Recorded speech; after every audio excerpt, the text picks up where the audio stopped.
This is Business Decoded podcast with Ronnie Spellman. An informal chats with top business moguls as they share their stories of failure and success in a fun and relaxed way.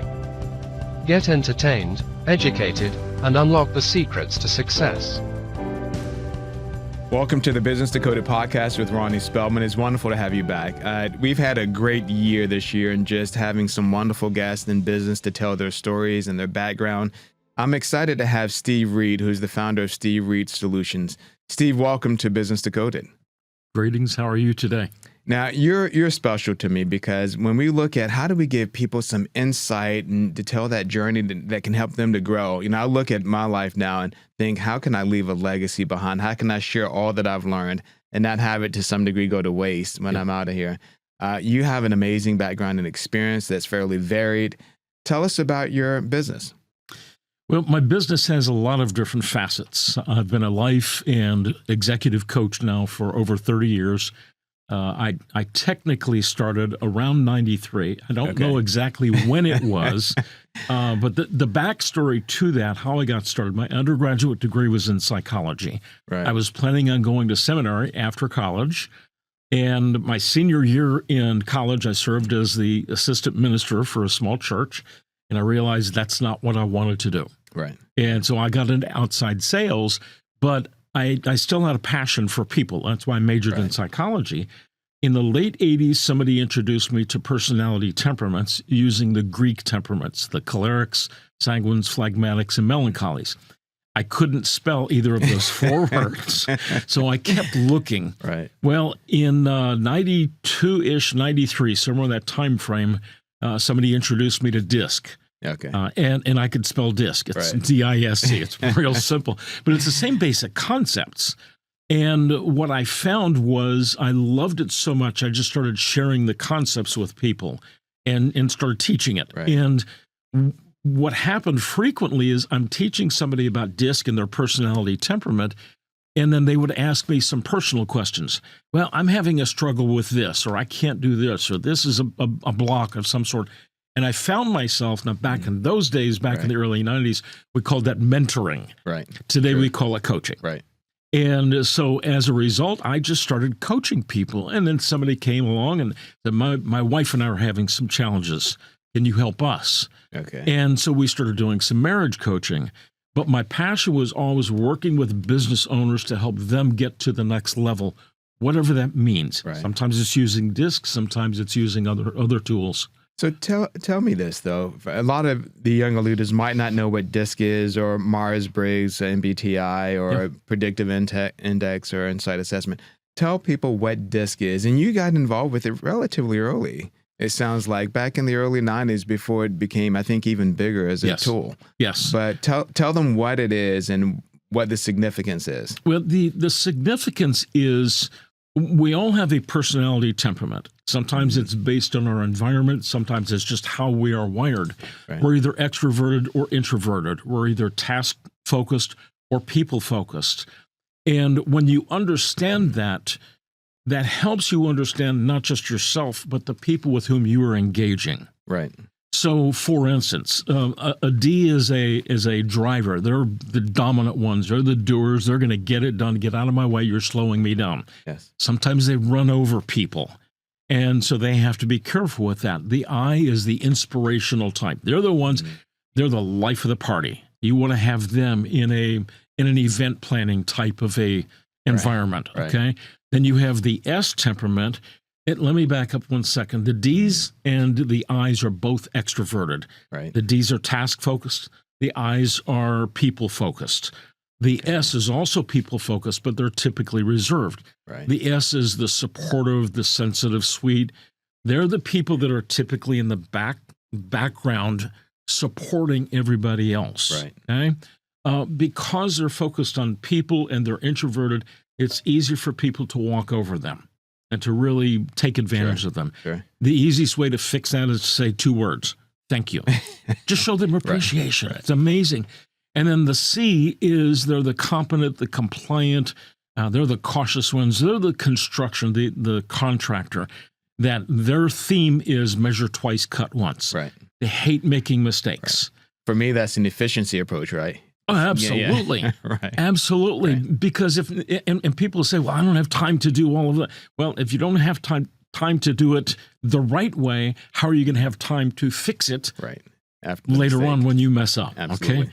So they're the cautious ones. They're task oriented, but they're very typically introverted.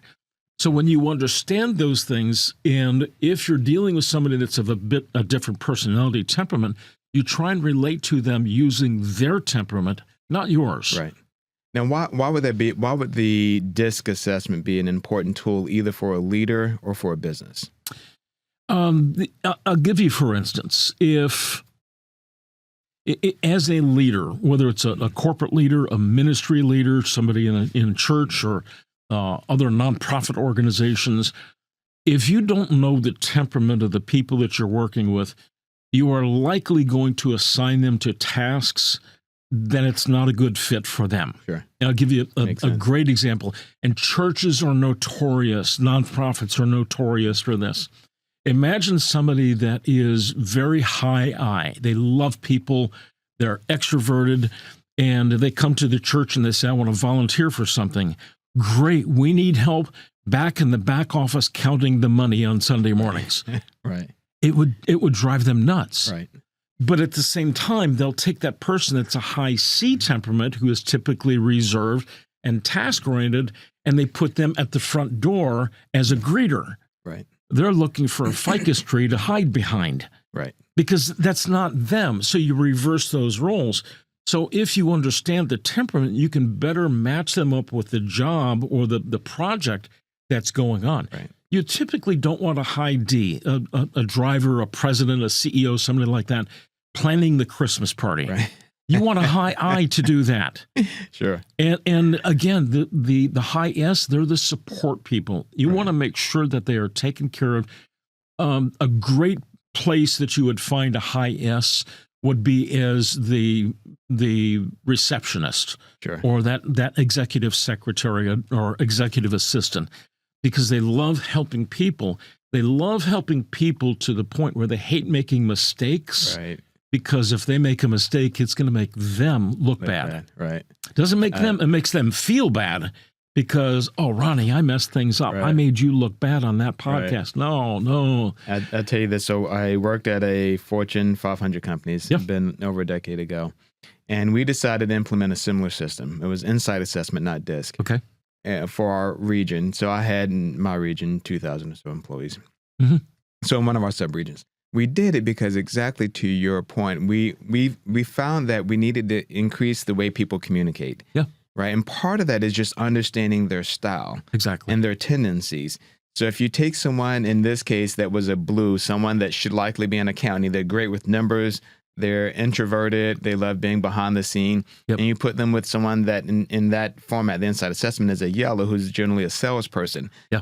They tend to communicate differently. Oh, absolutely. And I'll give you a personal example. Absolutely. I attended an event with a bunch of salespeople, and I go to this event and I meet someone that just had a really good rapport. I like their product. I like them from a professional perspective. And so we ended the conversation by this person saying, hey, Ronnie, we should get together for lunch. And so I get back to my office and I send out an email a day or so later and said, all right, let's plan a time. I'd love to connect. And the response was something like, well, who are you? And I don't remember having the conversation. It was really interesting. But they had forgotten. They say that so often that their attention to that level of detail just isn't there. Yes. And so you're right, having the person in the right bucket. And I've coached a lot of sports teams. And, and from an analysis perspective, if you have a third base player playing in the wrong spot, you know, if you can't have them pitching. So understanding their strengths and playing to those strengths from a business perspective is so important. Absolutely. That is so true. I'm glad you used the baseball analogy there. Many years ago, I was very involved in one of the local chambers of commerce, and I was responsible for finding the speakers for different events. Right. And I managed to get a pitching coach for the Texas Rangers. Right. And I asked him some different questions about his style of coaching and so forth. And I said, well, how many pitches do you normally work with each of your different pitchers? He says 3. I said, so you're working with their 3 worst pitches? He says, oh, no, we never touch that. Okay. We always go for the strongest pitches to refine them and make them better. The same thing is true for us. If we focus on the negative things or the things where we may be deficient, then we're missing the mark, because we really need to continue to fine-tune the strengths and the high quality things that we focus on. So, and being that's in the right place. That's a really interesting point. Maybe you can tie this back to the disc. So let's say you have a person that's high dominance, high D, and they lack some of those other areas. A lot of times people will try to round that person out by bringing up those other areas, but their personality might not allow that. Yeah. So what you do is you strengthen their strength, and you bring other people that balance them out in an organization. Right, that gives kind of some balance to those other areas that were deficient. But tell us more about your concept on that element, that premise. Well, you always want to focus on the strengths, but at the same time, you need to point out the weaknesses. Right, so that they're at least aware. Yes, even if you can't bring it up to the same level of strength of those other dominant areas, right? Okay. I'm embarrassed to share this, but I'm going to. So my dominant is a high C. Right. I'm very task oriented. I'm typically reserved unless I'm in a comfortable situation. Then I'm gregarious and so forth. Well, I used to lead worship at a large church in North Dallas, and we had 2 services. And oftentimes we would have things that had to be done between the services. Sure. So this one particular Sunday, I'm at the end of the first service, and I had to get to the other side of the building to get something done and get back up on stage, and I had like 12 minutes to do this. Right. I'm going through the hallway. There must have been 75 to 100 people. And I'm just weaving my way through. I've got to get to the other side of the building, get done what I need to get done, get back up on stage. As I'm getting on stage, one of the guys that I was working with, he says, "Hey, Steve, do you have a couple of minutes after the service?" I said, "Yeah, what's going on?" He says, "I just want to run something by you." I said, "Oh, okay, cool. Great." That was it. We got together in the green room afterwards, and he says, "Steve, are we friends?" I'm like, okay. Well, that's a dangerous question. Right. Yeah. He says, "Can I be completely honest with you?" I said, "Yeah, please do." He says, "You're the most rude and arrogant person I know." Podcasts are so popular, even monkeys are doing it. 75% of Americans listen to podcasts monthly. That's 210 million people in the United States alone. And yes, podcasts are profitable. Joe Rogan is making $30 million per year. Your content, your knowledge is worth sharing. Don't just dream it, do it. Visit andycostafilms.com/podcast and turn your content into leaks. Okay. And I'm like, "What are you talking about?" He says, "I watched you before, and you're walking through the hallway. There must have been 25 people that greeted you, said, 'Good morning. How are you doing, Steve? Great service,' etc. You ignored every single one of them." Wow. And it hit me. All I had to do was say, "Thank you so much. Hey, it's great seeing you today. Hey, let's catch up sometime." Sure. Whatever. Acknowledge them. But what was happening is I was so focused on the tasks, being a high C, I couldn't see anything else. I had to block everything else out. So that at that point in time, my C-ness was out of control. Sure. The same thing can be true for that dominant leader. If they're not in control, then they can be very offensive. Right. If the I isn't in control, everything is fun and games. No, you got to get focused back on the task. If the S is out of control, sometimes they have a hard time engaging or getting started because they're afraid to make mistakes. So when you understand what your strengths are, yes, enhance the strengths, acknowledge the weaknesses so that they don't become a detriment to you. And that's an interesting point for all the CEOs that are listening out there in the listening audience.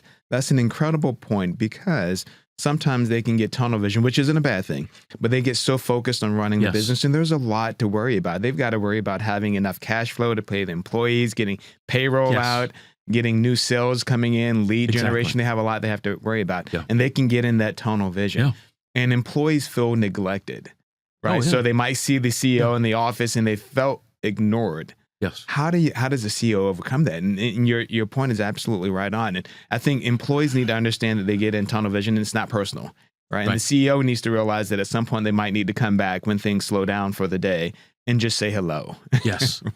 Well, and one of the things they can do is it goes back to time management.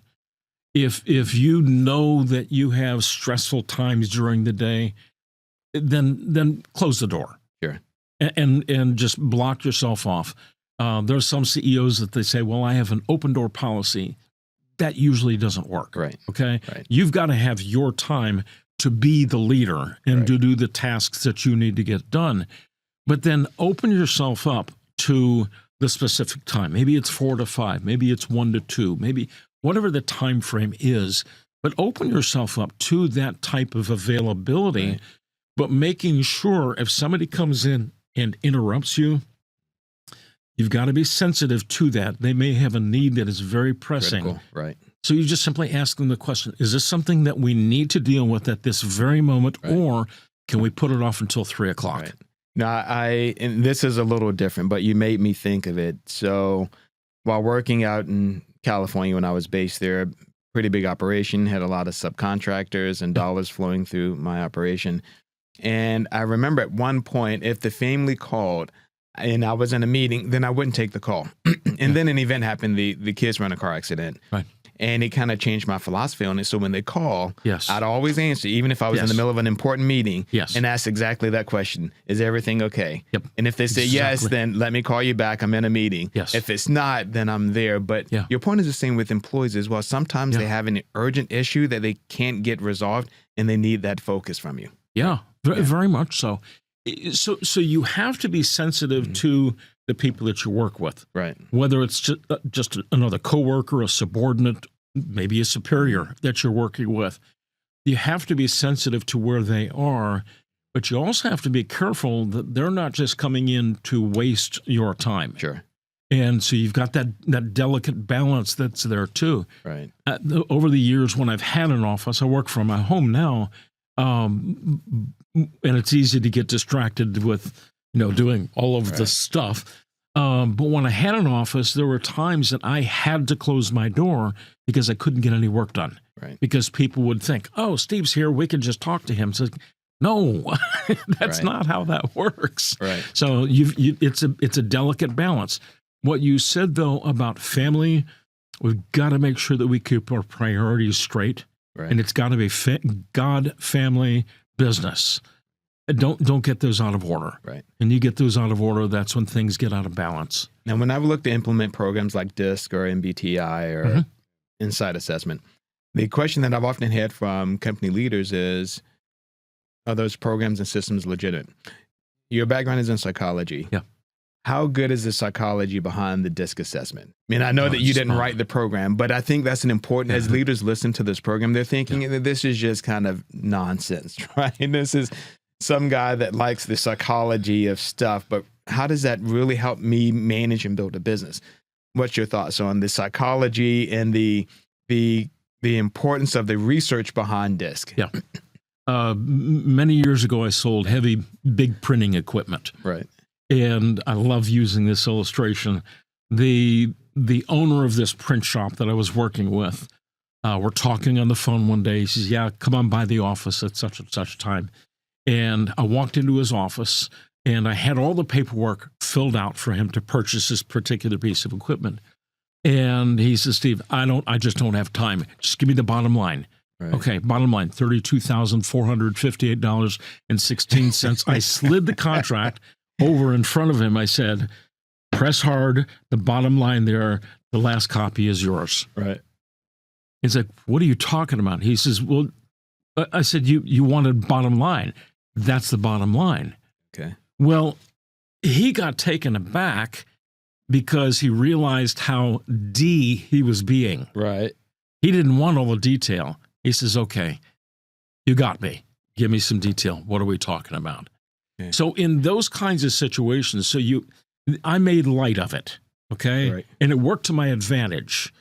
But when you're doing those sorts of things, you've got to read what the other person is Exactly. like, who True. they are, so you can talk to their strengths. Well, and that's a really great point as well. If you're a salesperson, Yeah. knowing who you're speaking to can be critical. Absolutely. Because if you don't know your Absolutely. audience, Yes. in this case, that single individual, you're going to miss the mark. Yeah. Yeah. Yeah. So how do you coach someone in sales to find and understand that principle that you just described? Like, what is it that's unique that they need to understand? So they don't have a DISC assessment for the people they're going in to talk to. Maybe for them, they take this DISC assessment and understand it so they can understand people. Sure. And then they can apply it regardless of who has the DISC assessment that they're speaking to. Right. In the past, I've worked with a lot of people that are involved in network marketing. Okay. And I'll give you some illustrations. If somebody is a leader in a network marketing organization and they have a big event that's coming up, here's how you invite people to that event. If you're talking with a D, you know what, Ronnie, all the leaders are going to be there. Right. Oh, that means I've got to be there because the leaders are there. I'm a leader. I have to be. That's all you have to say. Mm-hmm. If you're talking to an I, then you're gonna frame it with, you know what, this thing is so much fun. You do not want to miss the fun. If you're talking to a high S temperament, you know what, Ronnie, I really need you there. You are just such a great support for me. I don't know if I can make it without you being there. That's interesting. And then you're talking to the high C, then you're going to say, you know what, if you want to learn how this thing works, that's where all the detail is going to be. You're going to learn from the best teachers in the whole business at that event. Now, think about that from the typical corporate type environment. When you're talking to that D, and maybe they're not the CEO or president or CFO, something of that sort, but they're just a strong sales type person. You know what? I really need you to step up to the plate. Right. You've been slacking off a little bit lately. I really need you to be the leader that you really are. Right. Now, some people say this is manipulating, and it is, but it isn't, okay? You're pulling out the strengths in that person who they know they really are, but maybe they're just not living up to their full potential. Right. Yeah, it's interesting. Having had human resources roll up to my operations over my career, I found that a lot of employees that are struggling in their position, they're not necessarily bad people. Right. And they're actually very capable people, but oftentimes what I found, they're just in the wrong seat. Oh, absolutely. Right. So I had this happen several times, even within my team. When I learned the history of how they reached this certain position, I realized that wasn't their strength. There was a need for someone in the position. Yes. But they didn't necessarily match the person properly to the position. Yeah, they just put them there because they needed the position filled. And I moved that person, and it was incredible to see them soar. Yep. And so I think a lot of companies can reduce their turnover by analyzing their people and making sure that the person is in the right position to maximize their strengths. Yeah, very much so. Well, it goes back to the illustration I gave you earlier with the church scenario where you've got the volunteer. Make sure that you know the person, what their strengths are, and what they're good at. Right. Don't put them in the wrong position. Right. If you try to mismatch somebody, it's going to be extremely frustrating to that person, but even more so to the organization. Right. Because then they're going to see that person. Maybe they start developing a jaded attitude, and they start becoming really negative in the things that they're doing. Right. Well, that's gonna filter out throughout the organization. When you put that person in the right place, all of a sudden they start to prosper. And I don't mean financially necessarily, but they start to grow and they start to blossom. Right. And everybody says, you're a different person. Right. You just fit in this place. I am so glad we put you in this particular role. Makes a huge difference. Right. And the same thing is true when you're dealing, whether it's a salesperson, administrative person, somebody in accounting, whatever.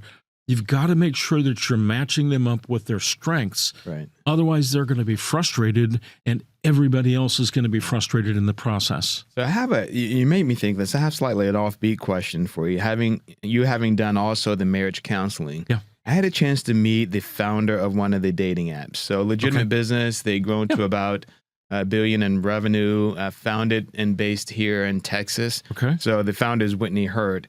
But I was thinking, is the technology and research behind DISC and some of these other systems similar to what they use in these dating apps? I don't know if you know the answer, but I was thinking that personality assessment might be some similar research in technology and science. It's interesting. My coaching practice changed radically in 2020 with COVID. Right. And I was doing a lot of corporate type training, and I'm in boardrooms and so forth. And when COVID hit, everybody shut down. Right. It just stopped. Well, I had to change what I'm doing because I still had bills to pay. And I started focusing more on the marriage or the relationship coaching. And I developed a system where if I was doing things, I would generally set it up with 4 sessions with that couple. And I almost always started with DISC. Okay. Because if you understand what your temperament is and you understand your partner's temperament, Right. you can communicate better. Right. We then would go into listening skills. And most couples have an issue with listening skills. Agreed. And I can tell you a ton of stories on Right. that. Actually, I'll digress for just Sure, a go for brief moment. So this one particular couple, several years back, they're taking a little day trip, okay? They get about 30 minutes out of town, and she says, would you like to stop and get a cup of coffee? He says, no, I'm good. And he keeps driving. 30 minutes later, she has been very quiet for the past 30 Right. miles. He says, are you okay? She says, I'm fine. Okay. He keeps driving. Right. 30 minutes later, she's still giving him the silent treatment. What is wrong with you? You're just not very talkative. Right. I asked you an hour ago if we could stop and get coffee, and you said no. And I'm like, okay, so what did you do? And he says, I pulled over and got her some coffee. Right. I said, okay, now let's see how we could have fixed that. Okay. Had she said, I would love to get one of those frappadoodle things with the Right. low-fat milk and the whipped Right. cream and the chocolate sprinkles, would you like some coffee also? Right. He would have gladly pulled over. Right. What he should have done was he should have said, no, I don't want any coffee, but would you like me to stop and get you one of those Right. frappadoodle things with Right. et cetera, et cetera. Made all the difference in the world. So I tell that story when I'm working with couples all the time, and it's amazing. Their eyes just open up. Oh my gosh, that just happened to us last week. Right. And the challenge comes in, we don't listen. We listen to respond. We don't listen to hear Right. what the person is saying. Right. So when we listen properly and respond properly, it's all the difference in the world. So you just kind of pulled out a 7 habits of highly effective people. Yes, Yeah, with Yeah. seek first to understand. absolutely. Right. Absolutely. And to be understood. And I go in the next session, then we talk about the 5 love languages. And that's another communication thing. If you're not communicating in your partner's love language, you're missing the mark. Right. You'll never fill their love tank. Tell us more about the 5 love languages. And if you don't mind, not to diverge a little, I know No, we you're only good. have a few minutes left, You're but I good. think that might be useful for our listener that are in business, because our listeners as well, they need to find that balance in their life and their relationships. Absolutely. But it's also important, as we mentioned earlier, in the work setting. So Yep. that kind of miscommunication that you described on the drive Yes. happens all the time in business. Yes. And then you have a manager that's upset with the employee because they didn't hear what they said, even though they didn't ask the right question. Absolutely. And then they're ready to terminate the employee. Absolutely. But those 5 love languages, yes. 5 love languages are number 1 is physical touch. And I don't mean the intimacy Sure. type touch. It's just physical touch. Another one is words of affirmation. Okay. Just Ronnie, you're doing a great job. I really appreciate the leadership that you're taking. Man, I couldn't survive without you. Words of affirmation. Everybody loves affirmations. Okay. Then you have gifts. It doesn't have to be anything big. It could be a stick of chewing gum. It could be a diamond ring. I don't know, or someplace in between. But people like gifts. Quality time. And what is quality time? I tell couples, if they're in a dating environment, then whatever you do, if you go on a date, take your phone, put it off on the side. Mhm. Don't look at your phone. Don't text somebody. I don't recommend couples go to movies Right. when they're in the dating process, because that's not quality time, because you're paying attention to the Right. In the dark, screen. you can't see anything. You can't Exactly, see nonverbals. exactly. And yeah. And the last one is the acts of service. Now, what is an act of service? Let me wash the dishes tonight. Let me pick up the kids from school. Let me put the kids to bed. Let me clean up. Whatever. It's just you are serving somebody else Right. to meet their needs. So you're speaking their love language. When you incorporate that with the couples, it makes all the difference in the world. When you're incorporating that in the business environment, the same thing is true. Now, the physical touch, obviously, you have to be Sure. careful with Absolutely. in the work environment. But a good handshake, though, is not a bad thing, right? Absolutely. And that goes for both men and women. One of the worst things, for me at least, is when I'm shaking hands with somebody, I want to shake their hand. Right. I don't want the limp fish. That's just like, oh, no. That tells me you are so afraid of everything. Right. Give me some skin, okay? Give me a good handshake. So those are some of the things. So incorporate those things. Sure. So you have better balance in communication. And you had me thinking of this, the gift in the business sense is so important as well. I'm amazed at how a really simple but thoughtful gift from a business to business can be huge. Yes. Now, just a great bottle of wine, the $2 chuck from Trader Joe's, for instance. Absolutely. But it says that you were thoughtful enough to bring something. Yes. It can go a long way. Yeah. It can go a long way in closing $1 million deal. And you think, how can a $20 to $50 gift have that much value? Absolutely. And it does, because it's part of the thought in that exchange and interaction. Well, it says, Ronnie, I was thinking about you. Right. Now, I stopped on the way over here, or I had my secretary or my administrative assistant help me pick this out. I was thinking about you. He or she knows you better than I do in this particular. So pull in the other people so you can get the appropriate things for them. Right. So yeah, the gifts can be a really big thing. I'm really big on affirmations, though. Okay. That's probably my number one thing is I want to affirm other people in the things that they are doing. So what does that look like, business to business? The affirmation piece.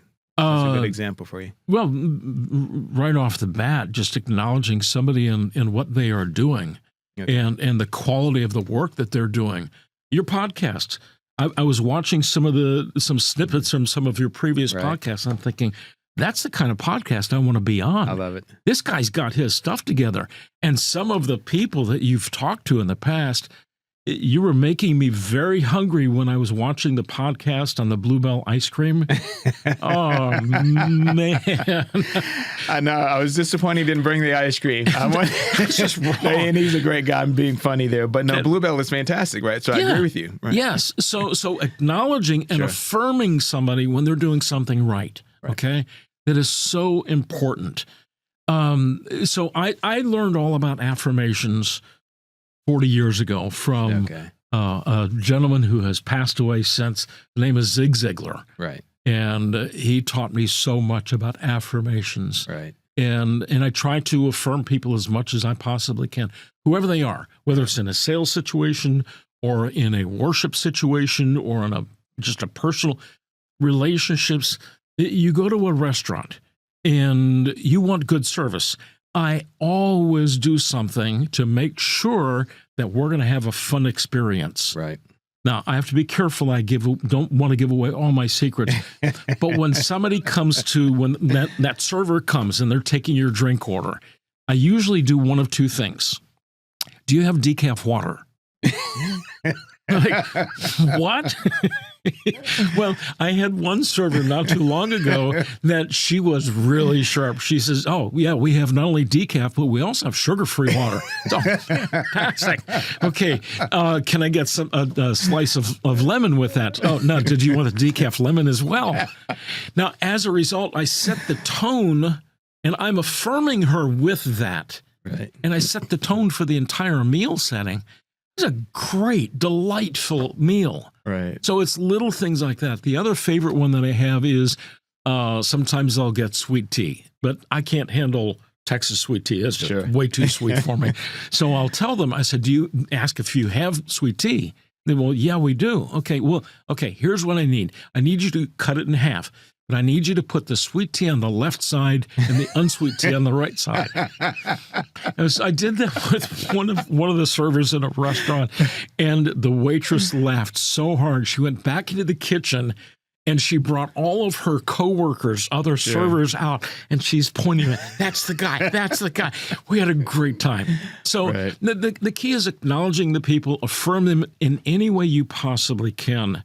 The other thing you have to be careful of is making sure, when I'm working specifically with couples, make sure that you understand the differences between men and women. Right. Now, our society today is very confused. Well, some people are very confused. I'll just leave it at that. But men are different than women. And I follow a pastor who's up in Wisconsin. His name is Mark Gungor, and he's got a great video on YouTube. It's called A Tale of Two Brains. Okay. And he talks about the difference between the male brain and the female brain. Men are working in compartments, and they can only deal with one thing at a time. Women, it's like the high five in Dallas, the interchange. I mean, it's this maze. Right. That's the way women are. Men aren't that way. Right. So we've got to understand that. So when you put all of those things together, then it just makes it so much more pleasant to be able to communicate. One real quick story. Absolutely. I was working with a couple during COVID. They actually live up in Wisconsin as well. And at the end of every session, I would always ask, and this is whether I'm doing relationship coaching or business coaching, I want them to take nuggets away. I learned that from my mother when I was in like first grade in Sunday school. And always ask for a nugget of some sort. What are you taking away and what can you build on? So I asked this couple and I said, "Ma'am, why don't you go first?" And she says, "Well, frankly, you got him to talk." I said, "Well, that is fantastic. Sir, what about you?" And he says, "You got her to listen." What happened, Ronnie, was she was interrupting him so much. Right. And she kept shutting him down. And so he just stopped talking. Why bother? That made all the difference in their relationship going forward. So that's where the listening skills comes in. Sure. That's where the communication in general. And I pull all of that from DISC and the other communication techniques. I want people to have good relationships, no matter what they are. And when you understand people from the temperament side of things, from the DISC side, from listening skills, etc., relationships, life is so much easier. And that goes not just in the business world, that goes into your personal life as well and your social life well. I have to say, when I implemented the program similar to DISC and the Insight Assessment, I think I was really cautious about the premise of it. Yeah. But I became a believer in the concept and how important it is from those relationships and those interactions. Absolutely. So I think you're absolutely right that in the business side, understand, we used to talk about that, led to me understanding back in those days, understanding more about EQ and what that represents. And that's just people, senior leaders having a connection with that people side of them and not just the technical side. Absolutely. And it's amazing what you can do when you understand that piece and you build a culture in your business that people and employees really buy into. Yeah. It can change the world for your business. That is so true. Yeah. That is so true. I heard a story, and I share this with a lot of my business clients.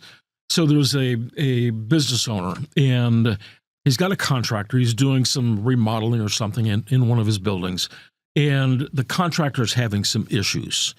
And he's just getting frustrated. Well, towards the end of the day, the business owner says, "Why don't you come home with me, have a nice dinner, and I'll take you back to your truck, and we'll start the day again tomorrow." Okay, fine. So when they get to the business owner's house, there's a big tree in front of the house.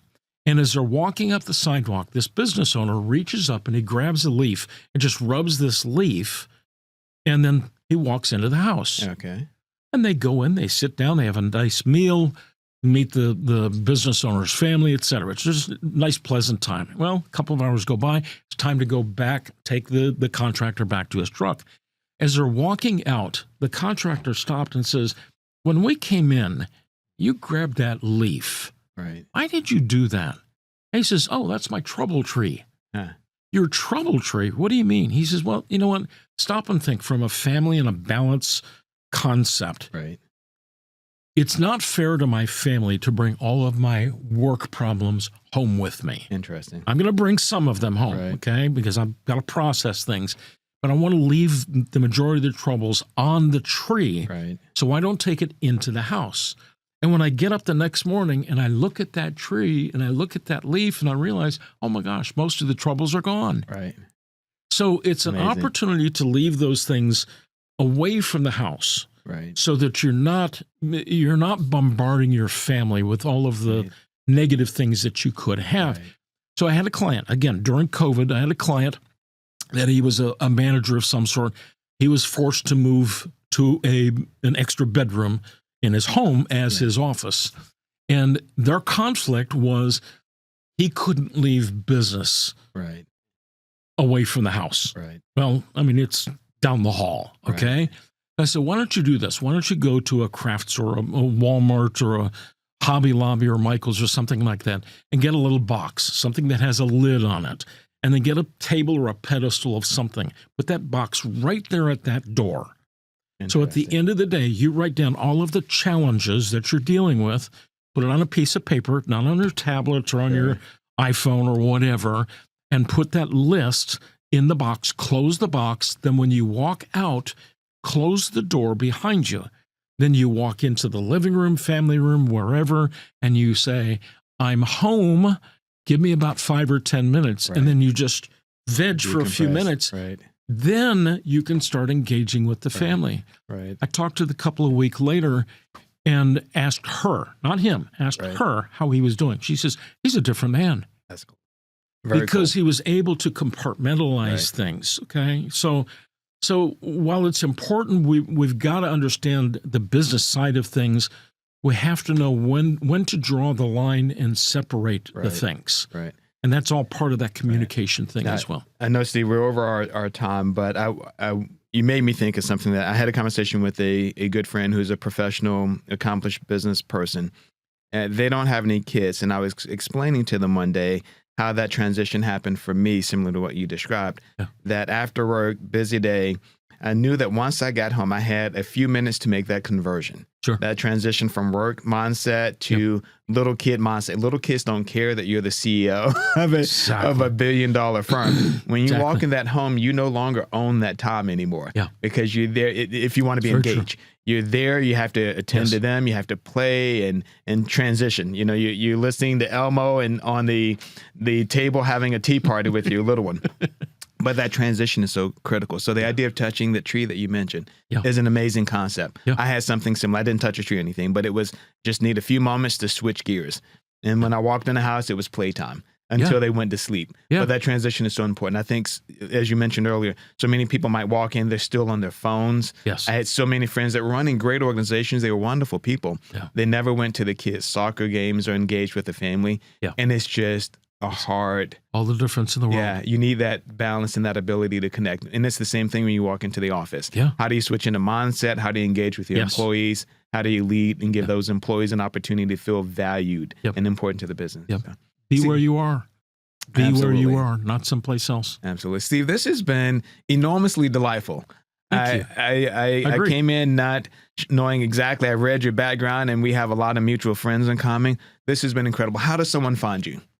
I've got 2 different websites. One of them is Stephen Reed Ministries, and that's STEPHENREED Ministries.com. Right.